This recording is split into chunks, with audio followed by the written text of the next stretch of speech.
He died at 57 and he died late. His own brother died at 46. There was a cause of untimely death in my family. By the time I was born, I didn't know any of my father's elder siblings. All of them had died. My father was supposed to die in 1988. It is the fear of death that made him run up and down till he stumbled on the demons he stumbled in Benin Republic, who promised him a long life. So he brought those demons to Lagos. He wrote the dates on the ground. He was told when he would die. My father died in 1999 instead of 1988. 11 years extra, because whatever Satan gives you cannot be permanent. It was where I was praying and asking the Lord for direction for my life that the Lord said, wait, I want to tell you something about your father's house that you don't know. Pick a sheet of paper. Anything I show you now, start drawing it. Thank God I can draw. The Lord will show me a terrible creature in a vision. I will draw it. I drew 4 like that. Principal creature. And the Lord told me, Philip, these demons that your father went to go and bring from Benin Republic, they are not the real demons you should deal with. They are ancestral spirits in your father's lineage that you have to deal with thoroughly. These are the real ones. You see, these demons that came from Benin Republic came and had an agreement with the demons in your father's house that allow us to give him 11 more years. Within these 11 more years, he's going to bring people into the covenant of death with you. So instead of taking only him, you now have many more. These were the things that the Lord showed me by revelation. My uncle was sitting in the car with his friends. They were gisting. A wild wind came and picked only him from inside the car and smashed his head on the third road. The car was not moving. People were dying like chicken. There was a demon of untimely death.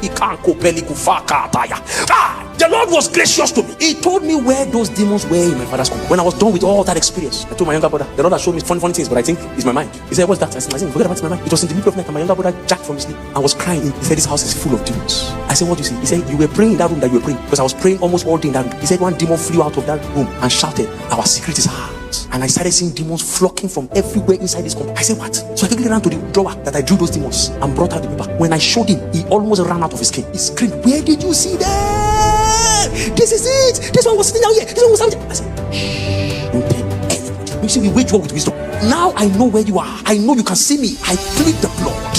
It takes the blood. They overcame him by the blood of the Lamb and by the word of their testimony. My father's younger brother that was 54 when he died grew up to be almost 80 before he died. Nobody has died in my family since then. Not one single person.